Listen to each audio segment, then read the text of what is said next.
Hello friends, welcome to all DS vision. நம்ம இந்த வீடியோவில் என்ன பார்க்க போகிறோம்னா, என்ஹெச்பிசி அதாவது நேஷனல் ஹைட்ரோ எலக்ட்ரிக் பவர் கார்பரேஷன்லேருந்து புதிய பதவிக்கு வந்து நோட்டிஃபிகேஷன் வந்து ரிலீஸ் பண்ணியிருக்காங்க. இந்த பதவிக்கான டீட்டெயில் தான் இந்த வீடியோவில் பார்க்க போகிறோம். வாங்க வீடியோக்குள்ளே போகலாம். இந்த பதவியை பொறுத்த வரைக்கும் அப்ரெண்டிஸ்ஷிப் ட்ரைனிங் தான் சொல்லியிருக்காங்க. அதாவது ஐடிஐ ட்ரேடில் இருக்கிறவங்களுக்கு சொல்லியிருக்காங்க. இந்த ட்ரைனிங் பார்த்தீங்கன்னா 1 இயர் அப்ரெண்டிஸ்ஷிப் ட்ரைனிங்காக தான் இருக்குன்னு சொல்லியிருக்காங்க. இது வந்து ஐடிஐ முடிச்சவங்களுக்கு வந்து சொல்லியிருக்காங்க. இதை பொறுத்த வரைக்கும் எந்த ட்ரேடில் சொல்லியிருக்காங்கன்னு பார்த்தீங்கன்னா, ஃபஸ்ட்டு பார்த்தீங்கன்னா கோப்பாவில் வந்து 12 சீட்ஸும், வெல்டரில் 3, ஸ்டெனோகிராஃபர் அண்டு செக்ரட்டேரியல் அசிஸ்டண்ட்டில் 10, ப்ளம்பரில் 2, எலக்ட்ரானிக் மெக்கானிக்கல் 5, எலக்ட்ரிஷியனில் 15, ஃபிட்டரில் 5, மெக்கானிக்கல் எம்பியில் வந்து அதாவது மோட்டார் வெஹிக்கிள் வந்து 5, ஒயர்மேனில் 2, டர்னரில் 2, மெக்கானிஸ்ட்டில் 3 இருக்குது. ஆக மொத்தம் அதிகமாக வேகன்சி இருக்கிறதா சொல்லியிருக்காங்க. இதற்கான எஜுகேஷன் குவாலிஃபிகேஷனை பொறுத்தவரைக்கும் 10th ப்ளஸ் ஐடிஐ வந்து பாஸ் பண்ணியிருக்கணும். ப்ளஸ்ஸு ரிசல்ட்டுக்காக வெயிட் பண்ணியிருக்கிற கேண்டிடேட் வந்து அப்ளை பண்ண வேணாம்னு சொல்கிறாங்க. பாஸ்ட் அவுட் ஐடிஐ கேண்டிடேட் பார்த்திங்கன்னா 2019, 2020, 2021, 2022 மற்றும் 2023, 24 முடித்தவங்க வந்து அப்ளை பண்ணலாம்னு சொல்கிறாங்க. ரிசல்ட்டுக்காக வெயிட் பண்ணிருக்கிறவங்க வந்து அப்ளை பண்ண வேணாம்னு சொல்கிறாங்க. ட்ரைனிங் டியூரேஷன் பார்த்திங்கன்னா 1 இயர் வந்து சொல்லியிருக்காங்க. ஸ்டைஃபண்டும் இருக்குன்னு சொல்லியிருக்காங்க. ஸ்டைஃபண்ட் எதை பேஸ் பண்ணியிருக்கணும்னா அப்ரெண்டிஸ்ஷிப் ஆக்ட் 1961 பேஸ் பண்ணியிருக்கணும்னு சொல்லியிருக்காங்க.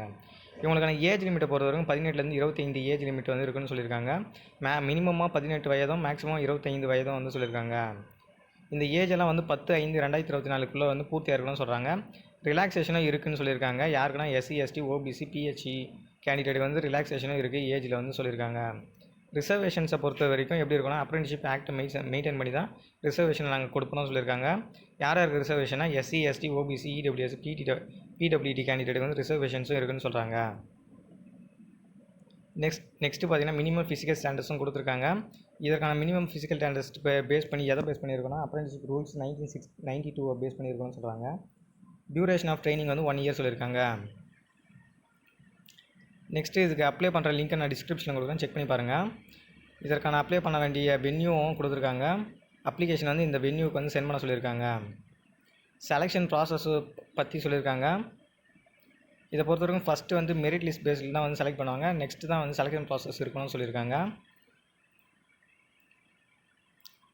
நெக்ஸ்ட்டு இதுக்கான அப்ளிகேஷன் ஸ்டார்டிங் டேட் பார்த்தீங்கன்னா 10/5/2024 அன்று ஸ்டார்ட் பண்ணியிருக்காங்க.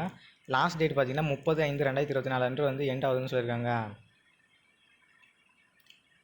அவ்வளோதான் ஃப்ரெண்ட்ஸ், என்ஹெச்பிசிலேருந்து ரிலீஸ் பண்ண நோட்டிஃபிகேஷன்ஸில் உள்ள முக்கியமான தகவலெல்லாம் பார்த்து முடிச்சிடும். இந்த குவாலிஃபிகேஷன் மேட்ச் ஆகிற ஃப்ரெண்ட்ஸ் அண்ட் ஃபேமிலிஸ்க்கு கொஞ்சம் ஷேர் பண்ணுங்கள். டிஎஸ் விஷனுக்கு சப்ஸ்கிரைப் பண்ணுங்கள். நம்ம சேனலோட ப்ரீவியஸ் வீடியோவெலாம் காக்னிசன்ட் மைக்ரோசாஃப்ட்லேருந்து போஸ்டிங் வந்து ரிலீஸ் பண்ணியிருந்தாங்க. அந்த போஸ்டிங் பற்றி டிஸ்கஸ் பண்ணி வீடியோவும் போட்டிருக்கோம், செக் பண்ணி பாருங்கள். Thank you friends.